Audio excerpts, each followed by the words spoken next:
In this video, we will be looking at the knots of the fisherman as they were used in Ashley's time. The first two entries discuss common ways of stringing up fish. Entry 269 discusses using the long end of a stick and putting it through the fish's gill and then out through its mouth. For entry 270, a short sharpened stick is put into the fish's mouth and then out the gill. For anchoring things like fishing pots and small boats, a kilg hitch around a stone will work. This hitch consists of a timber hitch and half hitch. The slingstone hitch can be tied in the bight or the end of a rope. This knot for anchoring lobster pots came from Sackett Point, Rhode Island. Entry 273 shows a buoy rope hitch for seines from Polperro, England. Seines are fishing nets that hang vertically in the water with floats at the top and weights at the bottom. The netline knot is used to prevent a head rope, which is a rope with floats on a seine, from twisting when wet. Two head ropes of equal size and opposite lay are placed parallel, and the netline knot is used to seize them together. This knot comes from Looe, England. Entry 275 shows a slightly different netline knot from Clovelly, England.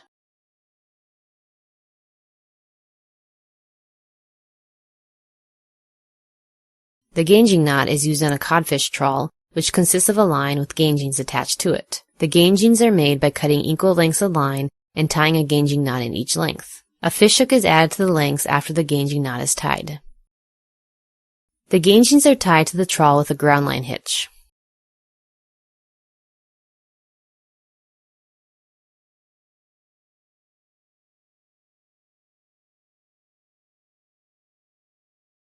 Entry 278 discusses another way of tying the ground line hitch, which involves tying it with the end, while the loop hangs down at a fixed length. A cork split lengthwise and secured to a wooden reel with a constrictor knot may be used to stick hooks into when not in use. Entries 280 and 281 discusses a setup used for catching swordfish. A sword fisherman's iron has a long eye splice made through a hole at the small of the head. The head is held in place on the pole by tension of the line. This line is made taut and jammed under a wooden cleat on the side of the pole. A homemade gaff, which is a handheld pole for striking and pulling up a fish, can be made by ripping off the barb and ring of a halibut hook, filing it smooth, bending it into shape, and securing it to a pole. A fisherman's litter, which can be used for carrying and transporting items, can be quickly made by putting two spars, oars, or poles through a coil of rope and then making the rope ends fast. Ashley says a dory is always swung by two long hooks attached by ring or strap hitches to tackles called Spanish burtons. The stern becket has the after tackle hook to it and is put through two holes in the stern board. Each end has a Matthew Walker knot. The forward tackle is hooked in eye splice in the painter, which is the rope attached to the bow. According to Ashley, the angler's loop is easily tied, has an excellent lead, and is the most satisfactory leader loop.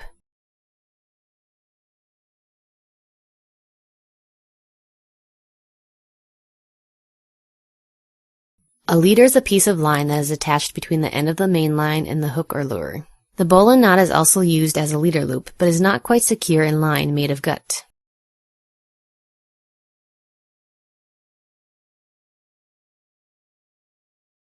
Ashley says the fisherman's knot, also called the Waterman's, Englishman's, or true lover's knot, is unnecessarily bulky and kicks up considerable fuss in the water.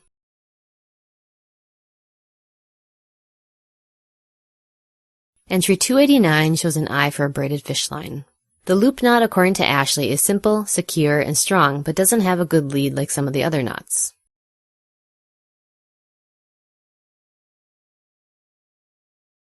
Entry 291 shows another leader loop, which does have a good lead.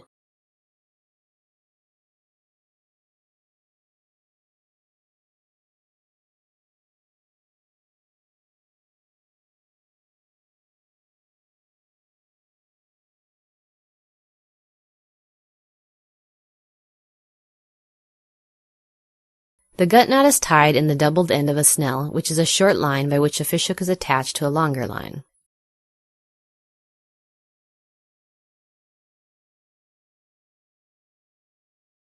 The English, also called Englishman's, Waterman's, Fisherman's, and Angler's knot, is said by Ashley to be favored for bending two pieces of gut in a leader.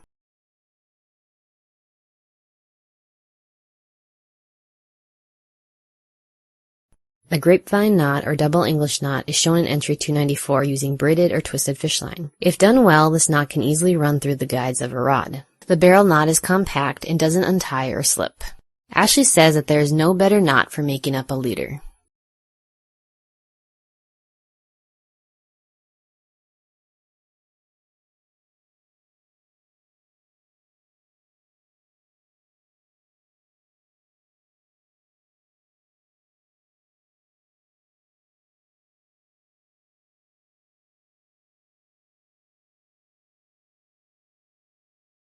The water knot is compact and reliable.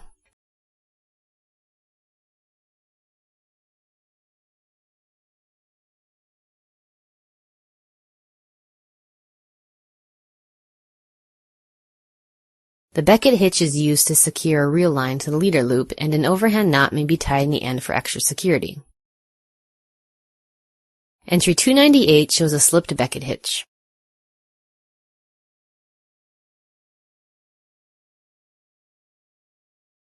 The Lorn Knot is an excellent leader loop according to Ashley, and also makes very little commotion when whipped through the water.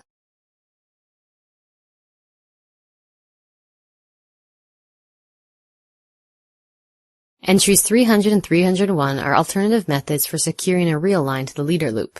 They are more secure than the Becket hitch, but are more prone to jam.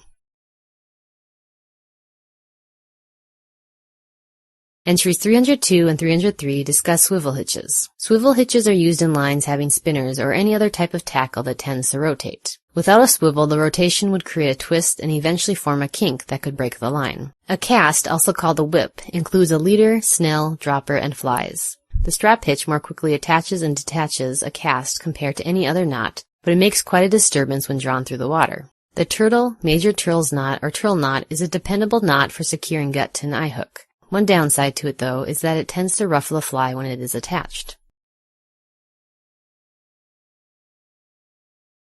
The jam knot, half hitch, figure 8 knot, and double overhand knot are less likely to ruffle the fly than the Turle, as they are all first put through the eye and then tied around the standing part before being pushed forward and capsized around the neck of the hook.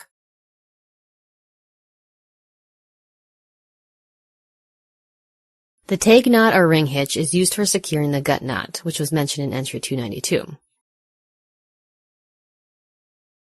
The end of a noose may also be put through the eye and looped over the hook in the same way as the tag knot. The double Becket hitch is tied directly around the hook and doesn't require capsizing.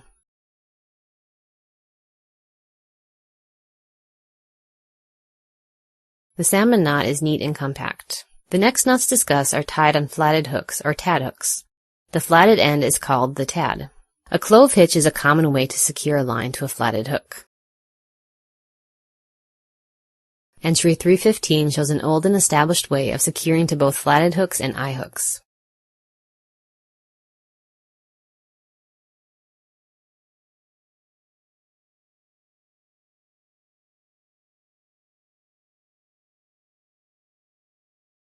Entry 316 shows a knot, according to Ashley, that is neater and quite as satisfactory.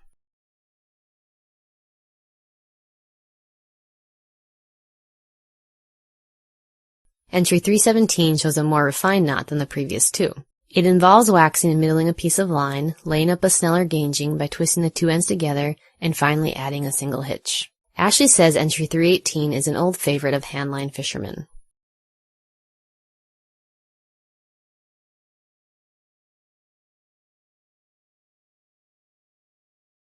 Entry 319 involves a series of hitches and is a sound and practical method for tying onto a hook.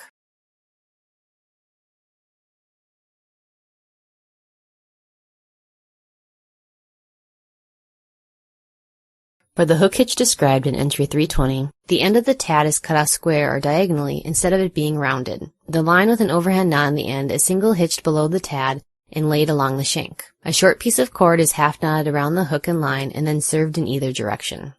For a Grand Banker's cod hook of 1840, the end of the line is scraped to the taper point. An overhand knot is tied in it and placed about halfway down the shank of the hook. The standing part of the line is served down about an inch before it sees to the hook. At the lower end, the line is stuck back under the service for 4 turns, whipped, and then everything is drawn snug. Entry 322 describes a method where the end is laid up the hook, and at the tad it is then doubled back for about 4 turns down the shank. The standing part is laid upward, and the whipping is continued down the hook. The end is stuck through the bite, and the standing part is pulled up, gripping the end. The next method differs from the previous in that it lacks the initial laying up and doubling back of the end. Entry 324 discusses the way to mount a tapered hook that doesn't have a tad or a ring. It involves waxing a piece of fine silk and laying the end against the shank at about half length, and winding it in several long turns up to the end of the shank. The end of the gut is laid over these turns along the shank and whipped firmly back to the bend of the hook. An eye can be made on the flatted hook by doubling a short piece of line, tapering the 2 ends, and whipping them onto the hook. Two hooks can be combined by using the previous method. A convenient way of doing the whipping on tackle involves using either a hairpin or a double string. The last few turns are made around the hairpin or string and the end threaded through. The hairpin or string is then removed, which pulls the end with it. Special tackle is needed for fish that snap at the line, and Ashley mentions using things such as chain and wire lines and also serving line over with copper wire, iron wire, or rawhide thongs. If these materials aren't available, Ashley says a heavy fish line can be used instead. The hook is held in place and the material is placed around the shank. A 4-strand square sinnet is made to the proper length and the ends are each tucked under a different strand of the fish line. For a braided line, the thongs are cut off diagonally at different lengths and whipped over. An elastic band is sometimes added near the end of a line in trap fishing and big game fishing to take up the shock of striking and playing the fish. Ashley says that a large band may be made from a cross-section of an inner tube of a tire and bail hitched at both ends. A single strand of rubber is sometimes spliced into the line. The double harness loop can be used for attaching a dropper fly.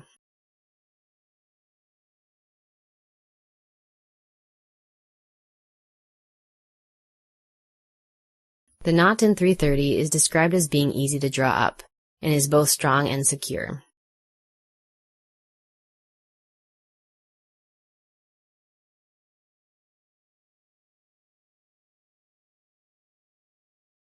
Another knot, which is sometimes called a lineman's loop, is a secure knot with an excellent lead.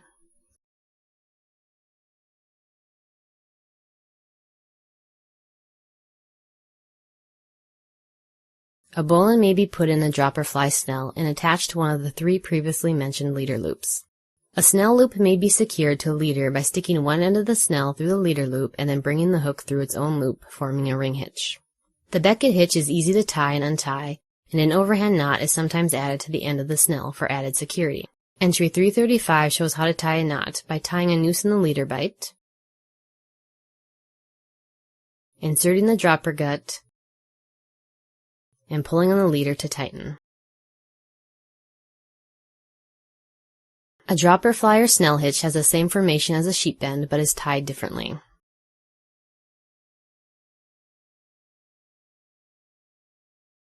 The dropper fly hitch in entry 337 holds the snell at right angles to the leader. Both ends of the snell can be fitted to hooks, but if only one hook is used, an overhand knot can be tied in one end of the snell, drawn up close to the leader, and the end trimmed short.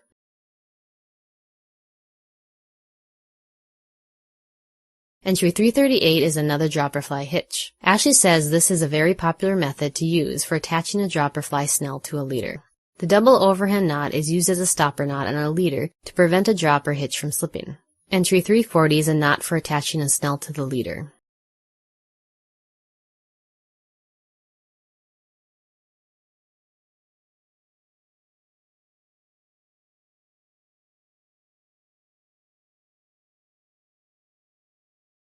Entry 341 is a neater knot than entry 340.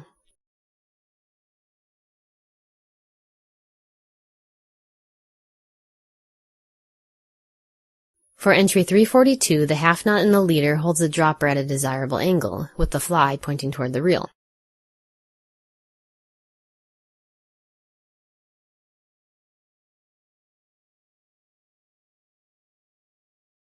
Another way of attaching droppers is to bring the knotted end of a snell through one of the leader bends. The next 3 knots are used for this purpose. The water knot is secure and strong, but it is a bit bulky. The ends also come out at such angles that make them liable to snag on twigs or reeds.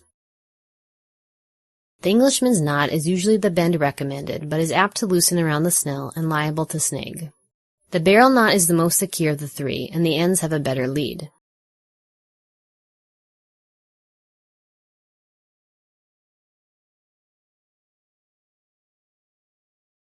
A double snell may be clove hitched above an overhand knot in the end of the leader.